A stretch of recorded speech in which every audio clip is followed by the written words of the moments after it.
एक समय की बात है। करण एक फेमस दयालु और महान जादूगर था। वो अपने जादू से लोगों का इलाज करता था। एक दिन उसने अजमेर जाने के लिए सोचा और अजमेर के लिए निकल पड़ा। अजमेर में एक घमंडी और बुरी जादूगरनी शर्लिन रहती थी, जिसने अपने जादू का गलत इस्तेमाल करके अजमेर के सभी लोगों को अपना गुलाम बना रखा था।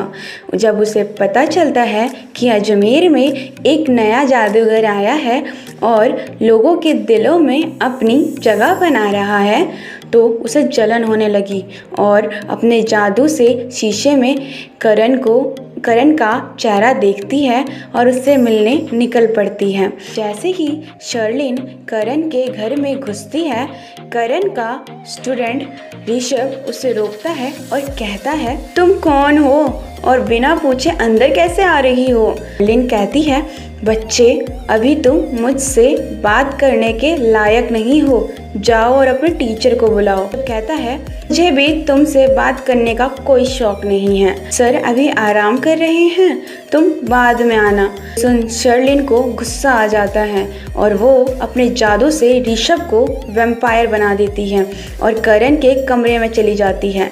करण आराम से बैठकर जादुई किताब पढ़ रहा होता है। करण शर्लिन को देखकर कहता है, तुम कौन हो? ये सुन शर्लिन हंसने लगती है और कहती है, मेरे शहर में रहते हो और मेरा नाम ही नहीं पता, यहाँ के पत्ते पत्ते पर मेरा नाम लिखा हुआ है। करण कहता है, अच्छा तो तुम जादूगरनी शर्लिन हो? शर्लिन कहती है, हाँ मैं ही हूँ और अब तुम ये शहर छोड़कर चले जाओ। करण कहता है, मुझे कुछ दिन और काम है, वो पूरा होते ही मैं चला जाऊंगा। शर्लिन कहती है, नहीं अभी जाना होगा। करण मना कर देता है। फिर शर्लिन कहती है, अच्छे से सोच लो, क्योंकि अगर तुम नहीं गए तो हर एक घंटे में मैं एक इंसान को वैम्पायर बना दूंगी और शुरुआत मैंने तुम्हारे स्टूडेंट से कर दी है। और फिर शर्लिन वहाँ से गायब हो जाती है और करण बाहर हॉल में ऋषभ को देखकर घबरा जाता है और समझ जाता है कि वो अपने जादू से ऋषभ को नहीं ठीक कर सकता। फिर अपने जादुई किताब से पूछता है, अब मैं क्या करूं? जादुई किताब कहता है, तुम संजीवनी बूटी और नील कमल को मिलाकर उस धुएं को हवा में फैला दो तो ऋषभ ठीक हो जाएगा और शर्लिन किसी को भी वैम्पायर नहीं बना पाएगी। करण कहता है, संजीवनी बूटी मेरे पास है, पर नील कमल कहाँ मिलेगी? जादुई किताब कहता है, हिमालय में।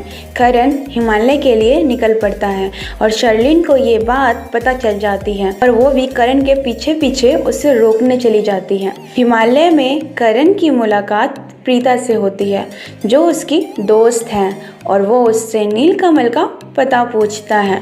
प्रीता करण से झूठ बोलती है कि उसे नहीं पता नीलकमल कहाँ मिलेगा, क्योंकि प्रीता करण से जलती थी।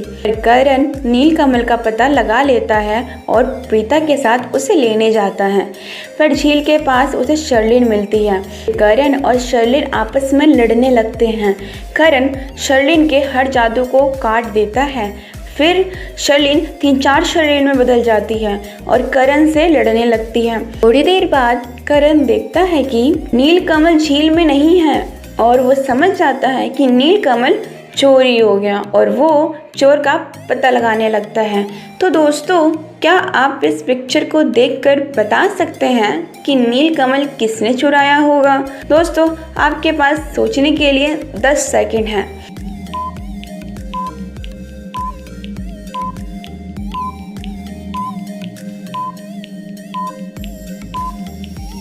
तो दोस्तों, करण को अच्छी तरह समझ आ जाता है कि नीलकमल प्रीता ने चुराया है, क्योंकि उसका कपड़ा गीला था। जैसा कि आप इस पिक्चर में देख सकते हैं, प्रीता का कपड़ा नीलकमल तोड़ते समय गीला हो गया था।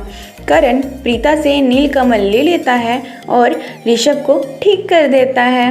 दोस्तों, आपको हमारी वीडियो कैसी लगी और किस किस ने 10 सेकंड में चोर का पता लगा लिया था, वो कमेंट करके ज़रूर बताइए और वीडियो को लाइक शेयर ज़रूर करें। और जिसने हमारे चैनल को सब्सक्राइब नहीं किया है वो सब्सक्राइब करना ना भूलें।